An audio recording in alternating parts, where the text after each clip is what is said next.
Hi friends, स्वागत है आपका हमारे यूट्यूब चैनल पर। आज हम आपको रसायन विज्ञान लेसन 3 रासायनिक बलगतिकी का लेक्चर 3 पढ़ाएंगे, जिसमें हम आपको आणविकता तथा कोटि में अंतर बताएंगे। पिछले लेक्चर में हमने आपको आणविकता और कोटि के बारे में बता दिया था।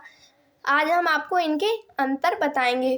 तो पहले ये जानते हैं आणविकता और कोटि क्या होती है। आणविकता को इंग्लिश में मॉलिक्यूलरिटी कहते हैं और कोटि को इंग्लिश में ऑर्डर कहते हैं। तो मॉलिक्यूलरिटी और कोटि में क्या अंतर होता है ये मैं आपको बता रही हूँ। पहले इसकी परिभाषा जानते हैं, इसे कहते क्या हैं। तो जैसे कि एक खेत है, उसमें 10 मजदूर काम कर रहे हैं, जिसमें से 3 मजदूर सिर्फ बैठे हैं और 7 मजदूर काम कर रहे हैं। तो जो काम करते हैं, जो वेग को निर्धारित करते हैं, उसे क्या कहते हैं? कोटि। कितने कर रहे हैं? 7, तो इसकी कोटि कितनी होगी? 7। और जो काम नहीं कर रहे हैं वो उसकी वेग को निर्धारित नहीं करते हैं और जितने भाग लेते हैं उसे क्या कहते हैं? आणविकता। पार्टिसिपेट रिएक्शन में, तो उसे क्या कहेंगे? आणविकता। तो यही इसकी परिभाषा है। तो इसमें लिखा है, अभिक्रिया में भाग लेने वाले पदार्थों की न्यूनतम संख्या को आणविकता कहते हैं तथा उसमें जितने अणुओं की सांद्रता परिवर्तित होती है उसे क्या कहेंगे? कोटि कहते हैं। इसमें दूसरा दिया गया है, अभिक्रिया की कोटि कभी शून्य नहीं होती। जो अभिक्रिया की कोटि है, ऑर्डर, वो कभी शून्य नहीं होती। इसमें दिया है, अभिक्रिया की आणविकता कभी शून्य नहीं होती। जो आणविकता होती है, मॉलिक्यूलरिटी, वो कभी शून्य नहीं होती है और जो कोटि होती है, ऑर्डर, वो शून्य हो जाती है। 0, 1, 2, 3 हो सकती है अभिक्रिया की कोटि। तो इसमें अगला दिया है नंबर 3, आणविकता कोटि के बराबर होती है। जो आणविकता होती है वो कोटि के बराबर हो सकती है या फिर अधिक हो सकती है, लेकिन कोटि से कम नहीं होती है।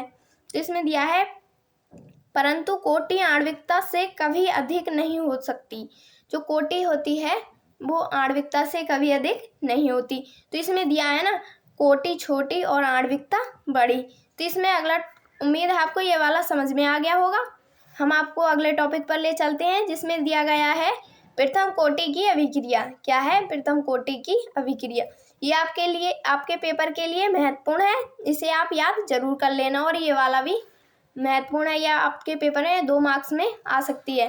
तो पहले इसे देखते हैं। इससे संबंधित एक वेग समीकरण भी होती है जिसका हमें व्यंजक प्राप्त करना होता है, वो आपके पेपर में 5 मार्क्स में आता है।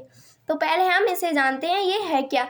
तो इसकी परिभाषा दी गई है, प्रथम कोटि की अभिक्रिया में रासायनिक अभिक्रिया के वेग को निर्धारित, जो गति होती है उसको निर्धारित करने के लिए अभिकारक किसे कहते हैं? जो अभिक्रिया को कराते हैं उसे क्या कहेंगे? अभिकारक के एक अणु पर निर्भर करता है। जो अभिक्रिया की कोटि में जो रासायनिक अभिक्रिया के वेग को निर्धारित करने के लिए अभिकारक के एक अणु पर क्या होती है? निर्भर होती है। तो इसमें दिया गया है, ऐसी अभिक्रिया की प्रकृति केवल प्रकृति के लिए, जो ऐसी अभिक्रिया होती है उसकी प्रकृति के लिए क्या होता है? केवल एक ही अणु आवश्यक होता है, उसके लिए 2 अणुओं की आवश्यकता नहीं होती है। इसमें इसकी रिएक्शन भी दी गई है, मैं आपको यहीं पर बता देती हूँ। इसकी रिएक्शन दी गई है, H2 + O2। इसका एरो, इसको क्या कहते हैं? एरो। तो इसमें क्या होगा? एक ही अणु का क्या होगा? सांद्रण परिवर्तित, H2 और O प्लस क्या निकल जाएगा? 1/2 O2। यहाँ पर आप लिख लेना 1/2 O2। ये क्या है? गैस के रूप में निकल जाएगा। तो इसमें क्या हो रहा है? इसमें सिर्फ ऑक्सीजन का एक ही अणु का सांद्रण परिवर्तित हो रहा है। तो इसमें क्या होगा? एक ही अणु आवश्यक होगा। यही इसका एग्जाम्पल है, इसे आप पेपर में लिख देना और आपके 2 मार्क्स क्लियर हो जाएंगे।